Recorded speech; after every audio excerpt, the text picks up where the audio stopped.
Hello and welcome to another video on GCSE Italian. Let's get right into it. In today's video, we are going to work on this exam question. It's part of Team 1, Identity and Culture. The exam question reads: scrivi un tema per i compiti di italiano. Menziona una celebrazione recente, una festività che ti piacerebbe celebrare. Scrivi circa 150 parole in italiano, rispondi ai due aspetti della domanda. Now, in English, this translates into: write an essay for your Italian homework, mention a recent celebration, a festivity you would like to celebrate, write approximately 150 words in Italian, answer both aspects of the question. Now, let's have a look at a possible response to this question. On my screen, as usual, is a sample response taken from AQA's mark scheme. I'm going to read it first, then I'll annotate it and go through some of the reasons why this response got full marks. Okay?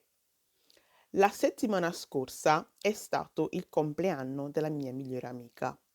A lei piacciono molto gli orsi, quindi ho deciso di farle una torta al cioccolato a forma di un orso.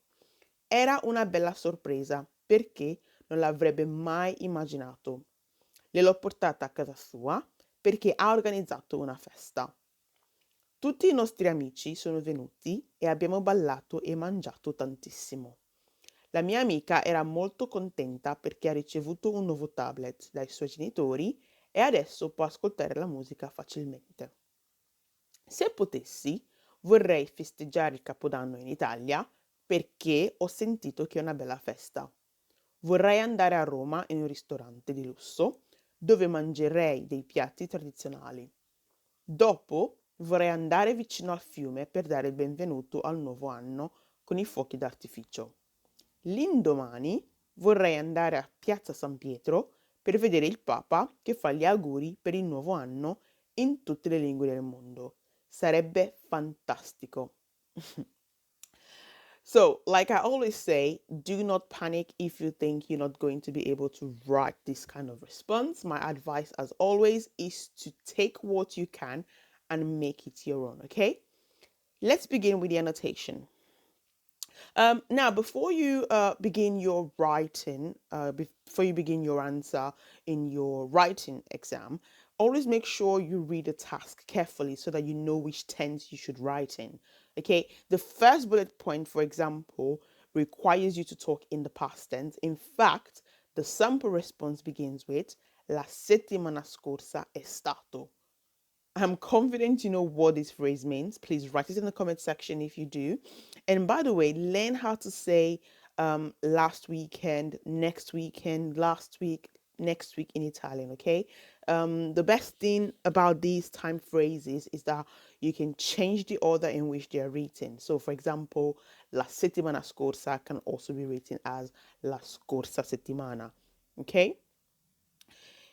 Moving on with the annotation. Il compleanno della mia migliore amica, my best friend's birthday.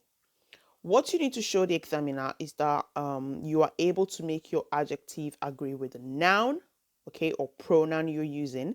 In this case, we're using the noun amica to refer to a female friend. So with the letter A at the end, okay, so the letter A there, end of the word, and you can see that the pronoun and the adjective that precedes it is in the feminine form, even the preposition, okay? And if you show that to the examiner that you have actually understood that there needs to be an agreement between nouns and adjectives and so on, then it gives you extra marks, okay?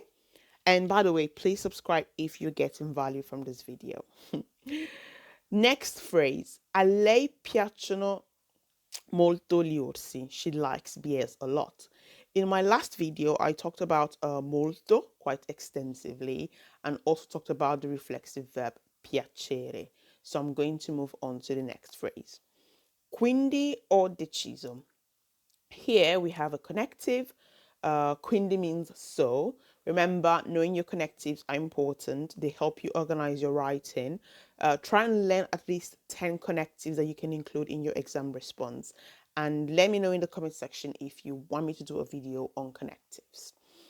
Then we have ho deciso. Ho deciso literally means I have decided. But in this sentence, it means I decided. And the tense in which it is the passato prossimo.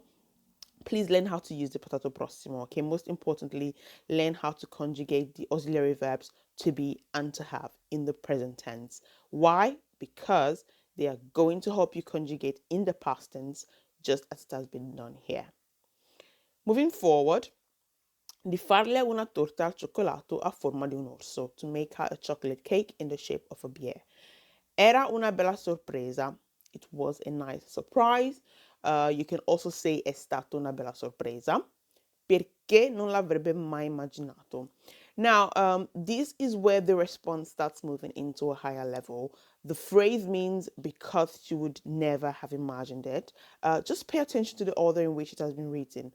Non l'avrebbe mai immaginato. Okay, it shows fluency, it shows accuracy, it shows confidence. The difficulty is here, l'avrebbe, and this is a bonus point, okay, a high standard sentence. And why is that?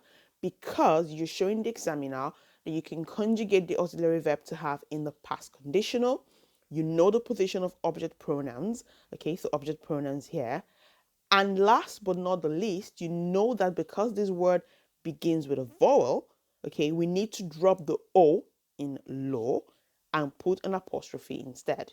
Now, if this is not a super sentence, tell me what is.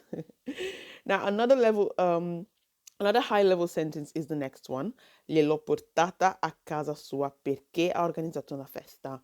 I brought it to her house because she organized a party. Gliel'ho portata. I brought it to her. We have liel, which is an apostrophe. Just like in the previous sentence, the letter O has been dropped, showing the examiner that you know the apostrophe is used not only when there's a vowel, like we saw in the previous sentence, but in some cases, it needs to be used with a consonant H. Moving forward, tutti i nostri amici sono venuti, abbiamo ballato e mangiato tantissimo. Remember what I said about learning how to conjugate the auxiliary verb to have? You can see it here in the sentence in the present tense. This time around, it's used with the first person plural. Abbiamo ballato, we danced. Moving on with the annotation. La mia amica era molto contenta. This is easy. I invite you to translate it on your own. Put it in the comment section.